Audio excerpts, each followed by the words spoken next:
Join me as we go ahead and jump into creating a beautiful sunset background on our basic white cardstock here, and a handmade card with vibrant color, and yet it's balanced with neutral. This card delivers. Now we're using the thick basic white cardstock for our card base. I scored it at 4 1/4, cut it at 5 1/2. We also have what I would call a card front.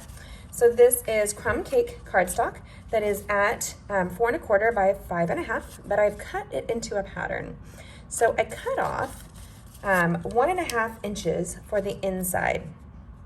I want to create a dynamic sunset, and this is a really fun technique we're going to do right here. There you go. So what we're going to do is take the Dandelion Garden Wishes, like this dandelion stamp set, just is so gorgeous. I love, love, love creating something that's soft but vibrant at the same time. And the greetings on this, oh my goodness, I love the greetings on this. So let's go ahead and we're going to color the basic white cardstock. We're going to remove this 1 1/2 inch piece. Now, the great thing with this is I could have the dandelion being on either side.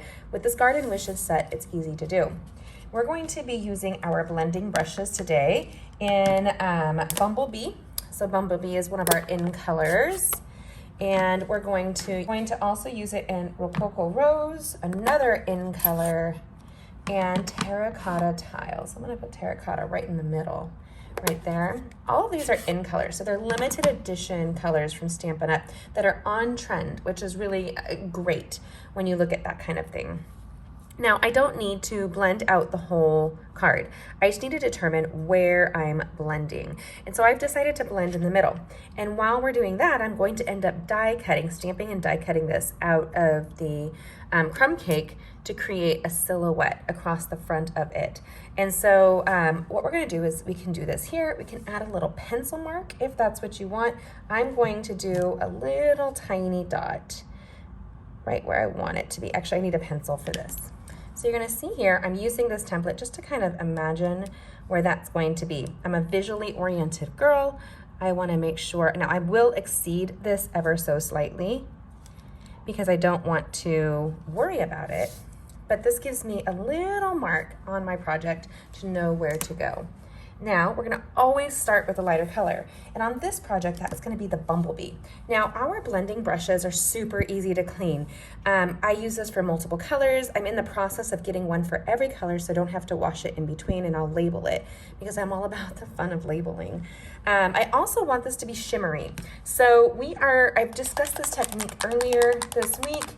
We're gonna grab our frosted white shimmer paint, and we're gonna grab a scrap of cardstock, just something we don't need here on the side. And I'm gonna start with that initially. 1 drop, maybe 2, that's it. You don't need a ton for this. Repeat after me, just a little bit, less is more. I don't want it like screaming in your face, but I am going to grab the frosted white, and I'm looking for my marks, and I'm gonna go across this area. This actually can help lend to a smoother color transition as well. It creates a smoother surface. It's a little slickery. That's not actually a word. I am totally aware it's not a word. Now, this is gonna be for my frosted white. I'm gonna set that aside so that I can keep using that without having to clean in between.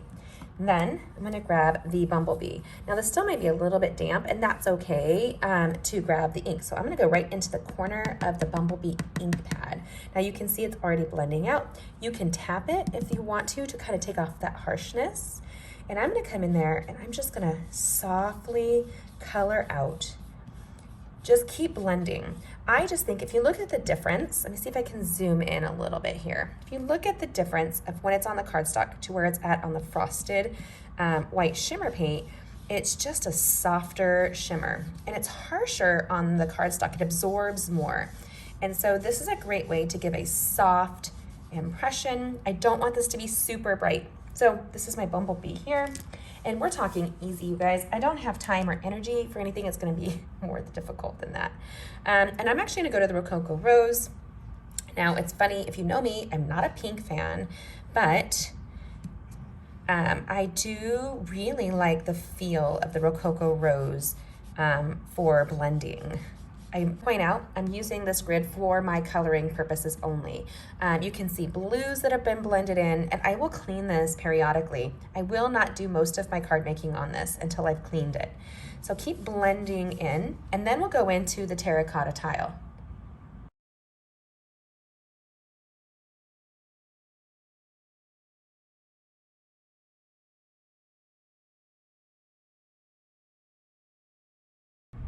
So you can see here, it's almost garish with how strong the colors are, but I want to show you how it softens out. If you didn't see how that frosted white shimmer paint really did soften and apply a buffer for a smoother application, it's really wonderful how it does that.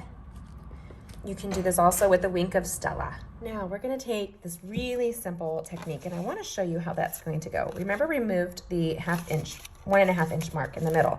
This die cut's actually closer to 2 inches, but we're going to do a little fake you out die cutting. So right here, you can see if we place the 2 here, look how soft and yet intense this beautiful color becomes. Now I want to place the dandelion in the middle, and this technique is easy to do. You could die cut in on the sides, and I'll do a tutorial on that in the near future. We're going to grab the die for this matching set and the stamp set, and we're going to pick a greeting really quickly from here. So, oh, I like this. Your acts of kindness are like a breath of fresh air. That's gorgeous. Make sure it fits before we do that. I actually like it up. Yep, they'll be balanced. And let me explain to you why I'm picking that.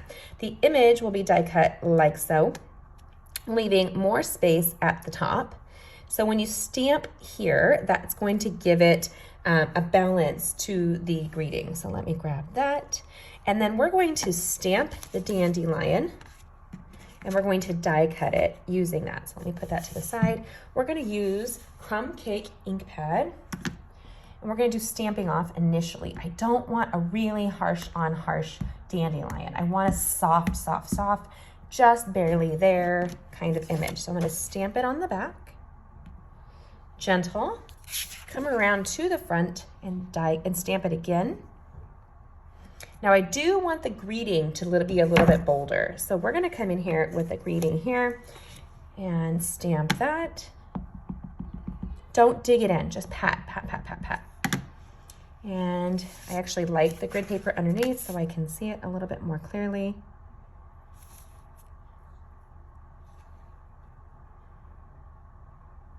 Your acts of kindness are like a breath of fresh air. Isn't that wonderful? I love that. Now let's go ahead and using our Big Boss. That is our larger, we have 2 sizes of cut and boss machines. So I pulled this up a little bit. We have 2 sizes. This is the larger of the 2. And we're going to place right here our little die cut. Now you can use a sticky note to hold this down. You can use a lot of different things. I am going to use the sticky note, and it does frame it. So you want to take a second to make sure it's framed pretty well. Right there, I like that. Grabbing a sticky note here on the side. And we're going to place it across the top, just like that. That's going to make sure it stays exactly where I want it. And we're going to go ahead and die cut it, just like so, very quickly.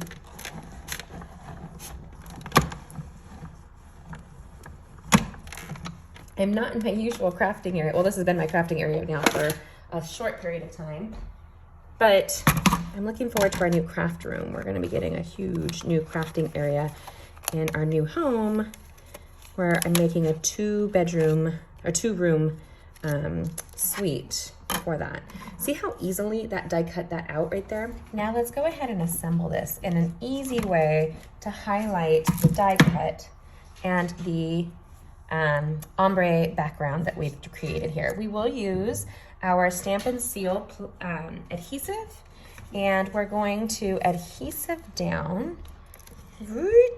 I love this adhesive, it's so strong. I also placed my finger directly on top of the adhesive there. Go ahead and put it right to one corner, following along an edge right there. And then we're gonna come and do the other side as well. A little right there. and fill the side in. Right there.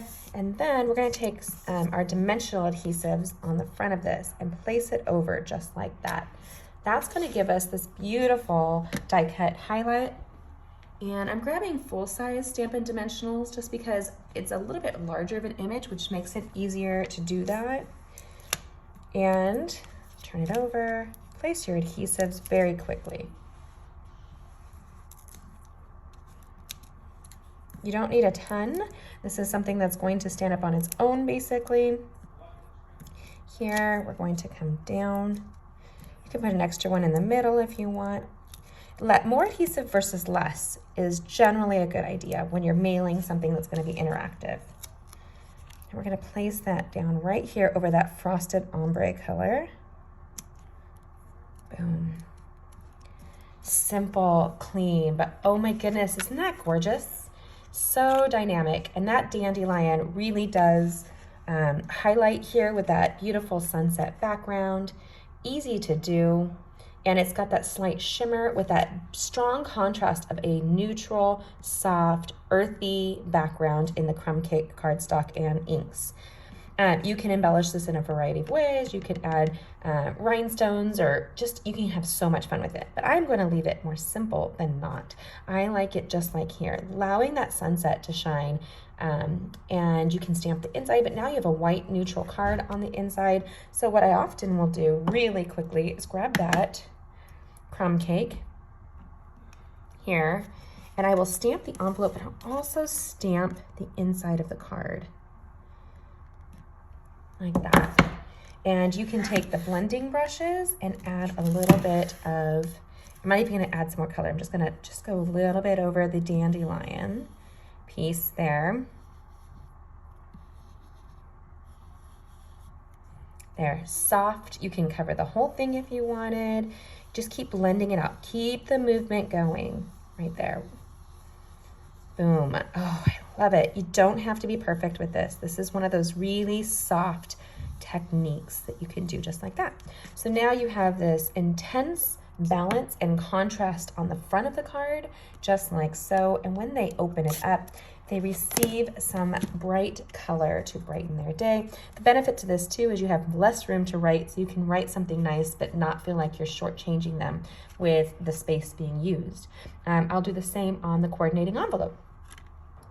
Creating in color with a lot of sparkle and shine. I love the simple little techniques on how to use your blending brushes in a unique way, delivering lots of shine and beauty, as well as tons of color with very little effort. It's a great way for you to go ahead and cover any boo-boos that you might do or struggles that you might have in coloring. Play with your blending brushes. I know I love to. And our basic white cardstock, the thick one, is great for the cardstock base here. Continue your thought through when you go ahead and deliver a handmade card, but you stamp on the inside and on the coordinating envelope. It's a great way to announce what's coming their way. So if you haven't already, make sure you take a second to like this video. Go ahead and subscribe to our channel and hit that bell so you join us for Card Making Mondays, Wild Card Wednesdays, and Stamping Stream Fridays, where we create all week long with unique techniques and how-tos to take your crafting to the next level. Go ahead and see more on my blog at gettingcrafty.net. And if you want to earn an amazing discount on this product, make sure that you grab the Getting Crafty family starter kit with Stampin' UP.